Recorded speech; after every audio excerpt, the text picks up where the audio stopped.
and welcome to another episode of Vets TV. I'm Jared Levinson, and I'm here with my co-host, Bill Uran, a Vietnam veteran. Today, we're going to pay homage to our Vietnam veterans, and especially to an upcoming Maryland Public Television broadcast coming up in May 26th, 27th, and 28th on Maryland Public Television, which is a salute to Maryland's Vietnam veterans. We have with us today three representatives of that conflict. First, two Vietnam veterans, Jim Richardson, a local lawyer here from the Eastern Shore of Maryland, and Chester resident Jay Crumlish, a Vietnam veteran who was kind enough to join us today. And from Maryland Public Television, we're kind enough to have a representative to talk about, Heather Marchese, to talk about the upcoming special that PBS is doing, and also later in the broadcast, we'll meet Heather's father, who's also a decorated Vietnam veteran. Let us begin talking with our veterans this morning. Jim, one of the things that we want to talk about this morning is new directions for Vietnam veterans. Their welcome home was, let's say, rather bumpy at best, and that's putting it kindly. Let's talk a little bit about the changing attitudes toward Vietnam veterans that we see today, first of all. Well, there's two or three things, Mr. Levinson. I came back in '68 and had no idea of what the country's state of turmoil was at that point.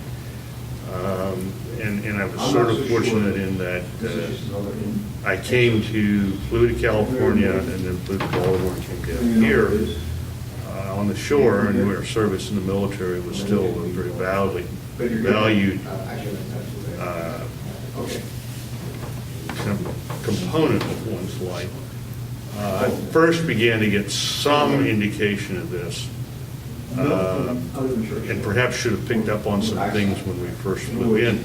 We flew to Norton Air Force Base in San Bernardino, and they arranged for cab service and so on to take us to LA, where we would fly home. And the cabbie at the end drops us off, and he said, "Okay, here's a number. I want you guys, there's about 6 of us, to call us about 5 o'clock, and we'll make arrangements to get you to the airport to catch your flights. And don't go picking up local cabs." Well, I didn't realize what he was trying to do was keep us away from the civilian population, which was very anti-war by that point. It next came to my attention sort of while I was a lieutenant in Hawaii, where my troops were given a lot of bad publicity, kind of a rough time downtown. I think today we finally resolved a lot of those issues. We see efforts like Maryland Public Television's decision to simply produce this film and have the LZ Maryland. To what degree it's a sense of guilt, I don't know. I think there's a change in the attitude generally toward the military.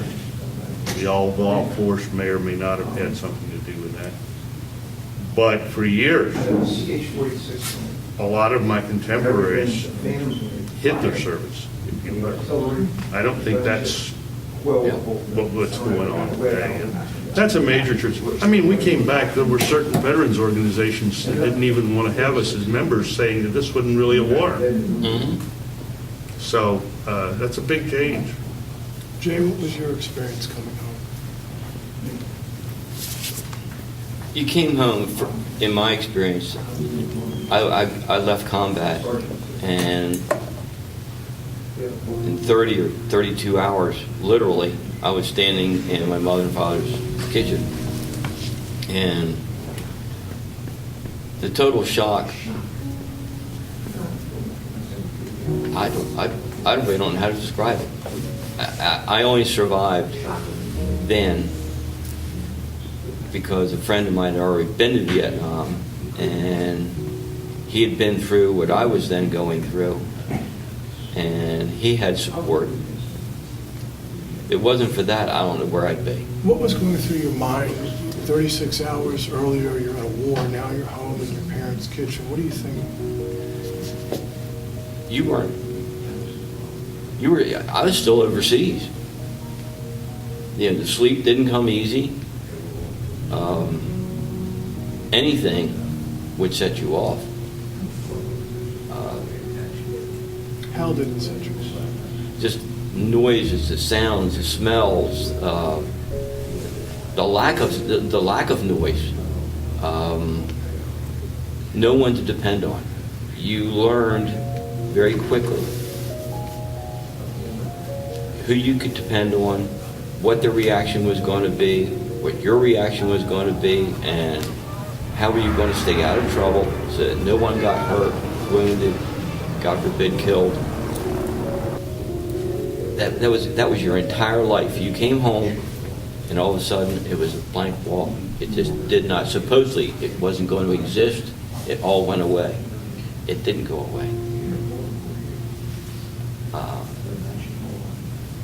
How did that affect, how do you feel now looking back at this stage of your life, if you could sum up in some concrete way the impact that this experience, the time you spent, had on your life and your development as a person? There's positives and negatives to everything. Would I change my going to? I volunteered. Would I change that? No. Would I change the outcome of Vietnam? Absolutely.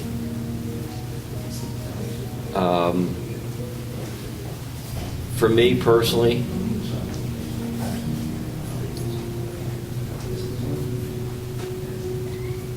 I'd like to think it made me a more compassionate person. I'm not as tolerant as I would like to be. Are any of us? It would be very well true.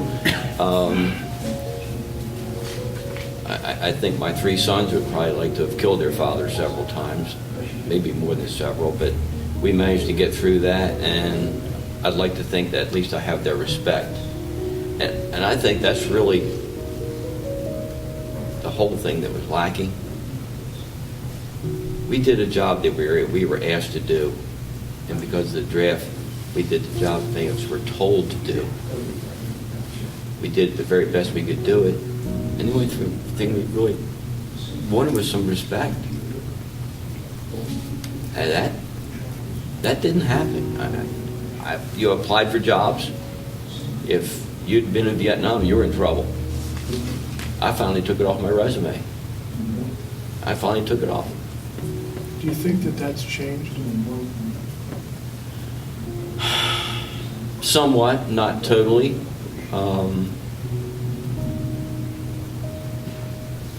But then again, I don't think that's ever going to change. There's going to be people who are going to be okay with it, other people who are never going to be okay with it.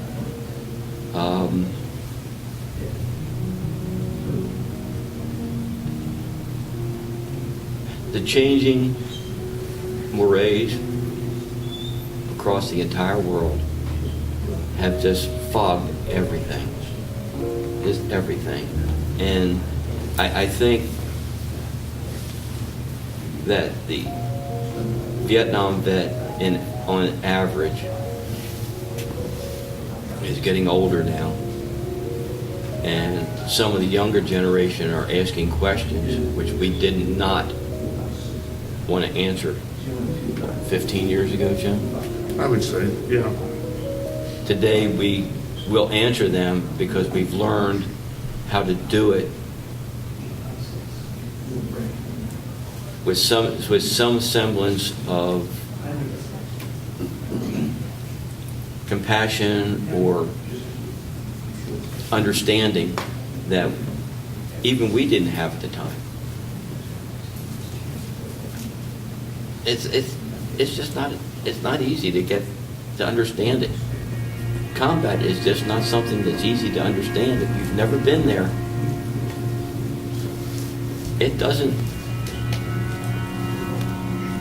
doesn't have a definition.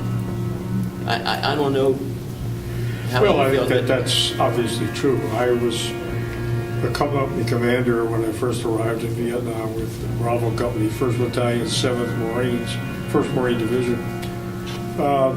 We have reunions, the 7th Marines does, and I'm going to one next the end of this week. We have many, many people show up at that reunion who have never admitted they were in Vietnam until they came to that reunion. We hand the microphone around. We usually get 350 to 400 people, and we hand the mic around to, phone around to, usually 20 or 30 people have showed up for the first time, and they generally say, we hid the fact that we were in Vietnam because when we used the GI Bill to go to school and so forth, we got a lot of trouble, and so we just found it was easier to just forget about it, like you said, leave it off your resume. There was a song a few years ago that said the average age in World War II was 26 and the average age in Vietnam was 19.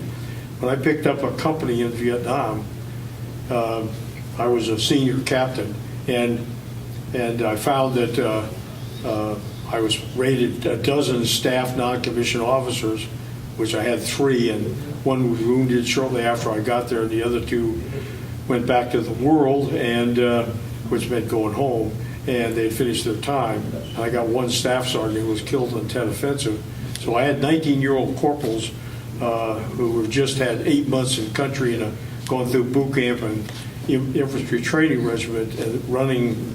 And so prior to that, when I had first gone on active duty with the Marine Corps, going to Camp Pendleton, picking up my first rifle platoon, I had 2 of my 3 squad leaders were Korean vets.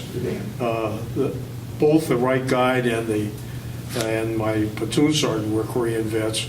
The gunnery sergeant was not only a Korean vet, and he and the first sergeant were not only Korean vets, but they were also World War II vets. We didn't have those experienced people in Vietnam, at least in the Marine Corps. The Marine Corps had to commission a lot of its staff NCOs, and the Marine Corps had 3 or 4 times as many people in country as they had in Korea. They only had 1 division reinforced in Korea. So I think the other problem is that most people in the United States lost sight of what Vietnam was. Vietnam was just simply part of the Cold War. If you look at the whole spectrum of things, there was the Berlin airlift and the other things that went on with that. There was then the Korean War for us, where we lost another 58,000 people. There was then, things that went on in Hungary. There was then Berlin. There was the Cuban Missile Crisis. All these things were all part of the Cold War. But people picked up Vietnam, and all of a sudden it became a package of its own, and people had lost track of it. It's interesting to think, and I think it's important, especially in this Maryland television program that's coming out. Vietnam is the last draft war. After Vietnam, we've gone into the, professional volunteer army, and so when I go to reunions, as over many of the people that I see in the Marine Corps, they were drafted, but they said, well, I don't really want to go in the Army, so I'll go in the Marine Corps. But they only served 18 months in the Marine Corps. The Marine Corps actually put more people through Vietnam than we did through the Second World War, and the Marine Corps grew to 500,000 people in the Second World War. And we actually took more casualties than in the Second World War. And the reason is we were in combat constantly in Vietnam. There wasn't an island operation, and then you stopped and went back and refitted. Tarawa only lasted 3 days, actually. And Iwo Jima, which was a terrible battle, it cost 5,000 or 6,000 Marine deaths, was 30 days. And then those people were taken out. Vietnam went on for years, so it was a different operation. But most everybody that came back from Vietnam felt the pressure of we were not the public was not happy with us. And so, we felt the brunt of that. I personally, did not for other reasons, but most of the troops that came back were faced with that problem. And it was a very serious problem, and there was very little, if any, help for anybody. Well, one of the big things, we came home and we had done a job overseas as well here in the United States. And then all of a sudden we come home and we're told we're not qualified to do the job that we were doing overseas. Getting a job was a problem, number one.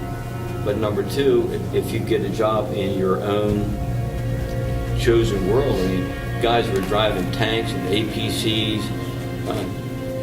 They could be heavy equipment operators and stuff like that. Here they're running around a tank that costs, $500,000, $750,000, and they're told they're not allowed to drive a bulldozer. In my case, I was, as a combat medic, I was told the best job I could get in the medical world was driving an ambulance. I couldn't even be an attendant on an ambulance. That made no sense at all. I was doing suturing, there was minor surgery. Hell, I worked on gentlemen like him, and I wouldn't be here if I that was been for worthless. Navy corpsmen and doctors and nurses and people like that who were willing to be in Vietnam or be on the chain on the way home or be at home. I mean, it's amazing what medical people were able to do during the Vietnam War. It's improved now even more, but a lot of the improvements were because of what was done in Vietnam. So, but again, most of the guys that came home were faced with not only a problem of the mental problems and pressure from people who didn't, when guys came home from World War II, everybody patted them on the back. I'll be real frank though, I was in college when the Korean vets came home, and there was not a whole lot of patting them back on the back either. They were 99% of those guys were draftees and went to Korea. Most people didn't even know where Korea was in 1950. And to be real frank, when I was in college with them, many of those people were not treated real well either. It wasn't like I was a kid, but old enough to know what was going on. And when World War II ended, those guys were, everybody loved them. But Korea was shaky because it came so fast, and then right on the heels of Korea, Vietnam kicked in, and that just added insult to injury. Jay, let me ask you, I don't mean to interrupt, but when you said that you had a hard time getting a job as a medic or as an attendant on the ambulance, was that a criticism of the training you'd had, or was it because you were in Vietnam? No. The training today is dramatically different from when I received. In my case, I was very fortunate. I did not leave Fort Sam to get my AIT training. I did not go directly to combat. I spent 8, 9, 7 months, whatever the hell it was, at Fort Bragg, North Carolina, at Womack. And the doctors there were very kind to me. They knew I wanted to learn. They were willing to teach me. I was taught how to suture, do cricothyrotomies, do minor surgery, deliver babies, etc., etc. Learn my pharmacology, giving the pills out and stuff like that. When I and there was I won't go into it. There's one patient I had who was the prime reason that I volunteered to go to Vietnam, because I was told you're not going anywhere. You're staying here. Well, I volunteered because of one patient. He got sent, and I was a leg up, but I was also behind the curve, because at 24 years of age, I was an old man, and I just hope I didn't hurt anybody or cause permanent damage to someone who I worked on, because I never saw the efforts of my work. I always got rid of them. I sent them in helicopters, trucks, whatever. I got rid of them, and so I don't know what happened.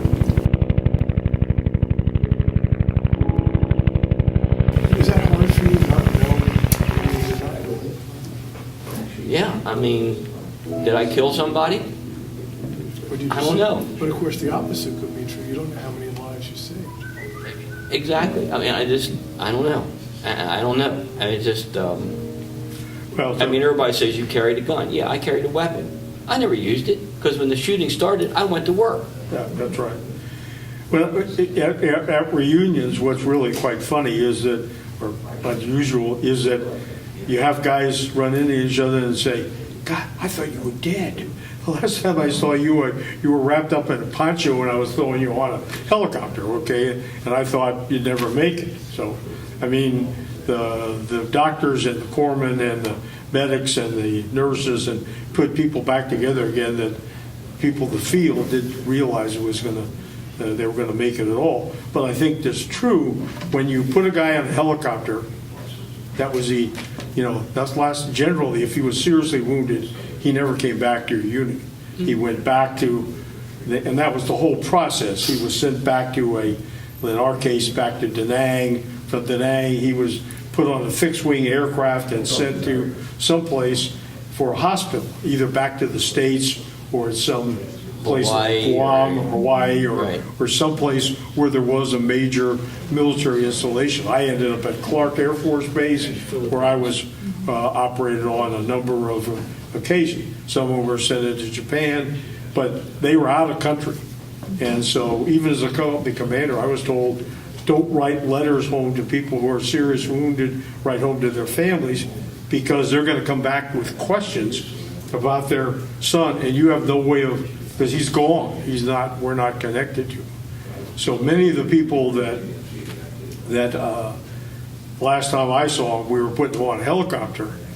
Next time you saw him was 30 years later at a reunion, and all of a sudden here's this guy, and you're happy to see him, but you did lose contact totally with him. It just, I think anyone who served in combat, no matter what combat, we all did things way beyond what we were trained to do. In my personal case, I did things I should have never been allowed to do, but I did them. But you did them to save people's lives. Yeah.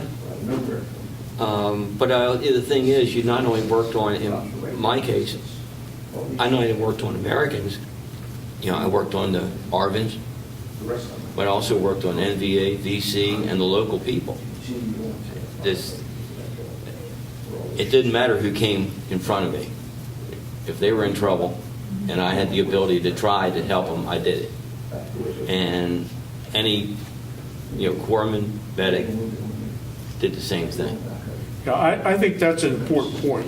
I think because of the Calais incident, people got the impression that we were the bad guys. And the problem is my Marines and my Navy corpsmen, Marines have Navy corpsmen, and my doctors, like when I had a company and there was a main supply route that went by and buses of Vietnamese civilians went by, and they blew up mines, command detonated mines on their own buses or killed their own people for whatever reason they had.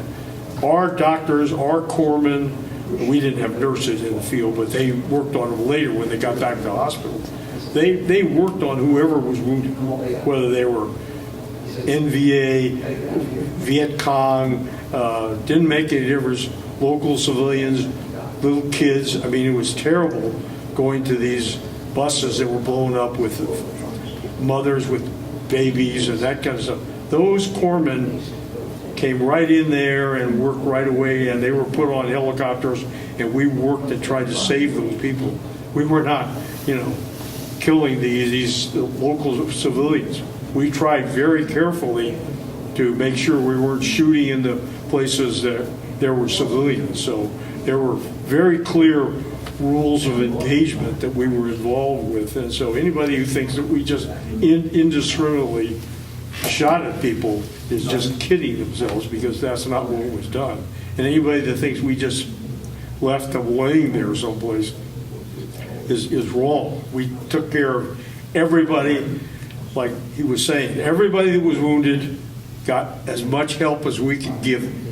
Now, that help might not be perfect. As he was pointing out, he was a little reluctant that the American Medical Association may not approve of what he was doing, but we did the very best that we Definitely not. very best that we could. I mean, sometimes when I remember one night when our battalion got hit, or headquarters got hit real hard, and we had, wounded people all over the place, Not only was the corpsman working on and the doctor, but the dentist was right in there working, bandaging people up and so forth and so on, and everybody else was. So, we did everything we possibly could, and anybody that thinks we just left people laying around is wrong, okay?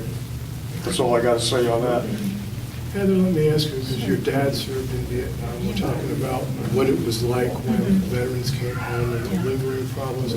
Could you talk about that issue a little bit from the perspective of the child of a veteran? Of the daughter of a veteran.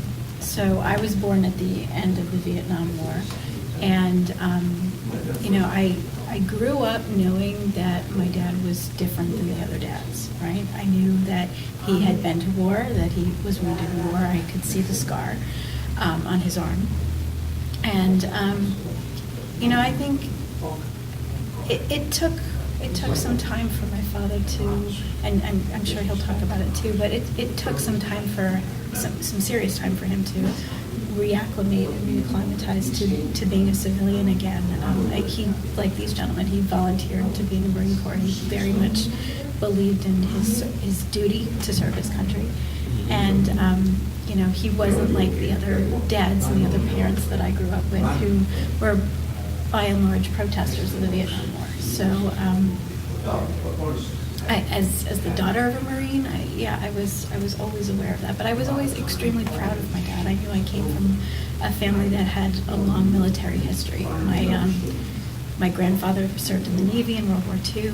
My two great uncles served in the Air Force and in the Army. I had an aunt who was in the U.S. Air Force and worked as a nurse. So there was an established family history, and so if it wasn't popular, that was an important lesson for me to learn as a kid. It didn't matter; it was the right thing to do. So that superseded popularity. How did it affect you to watch your dad go through that process? Sometimes it was difficult. Sometimes, oftentimes when I was very young, I didn't really understand. I didn't understand why maybe my father was being treated differently, or why, for example, he has a big scar on his left arm, and he always wore long sleeves to cover that. He had a career in banking, and I understood from an early age that it was important that he cover that wasn't visible, because displaying that scar would be a disadvantage for him in terms of employment. And so he had to keep that covered. So that was, those were things that I was aware of. But it was also, he was a great example of being able to stand up and be proud. He was very active in the Elks Club. He did tremendous work when I was a child, and I remember very clearly his work helping other Vietnam vets get their Purple Heart, and embracing the pride of having done your duty and having done your service, and bringing people together around that. So that was a tremendous role model for me in that way. And maybe a lesson for the community in terms of bringing people together to help the folks who come home, not only from Vietnam, but a lot of the folks who are coming home now. But you have the Semper Fi attitude. That's right. Yeah. That's what it comes down to. Yeah. I think that's a great note on which to end this segment of Vets TV. I want to thank Jim Richardson, Jay Crumblish, and Heather Marchese for participating in this segment. And I want to thank my co-host, Bill Uren, and I want to thank all of you for your service to our country in Vietnam, and Heather, you as well.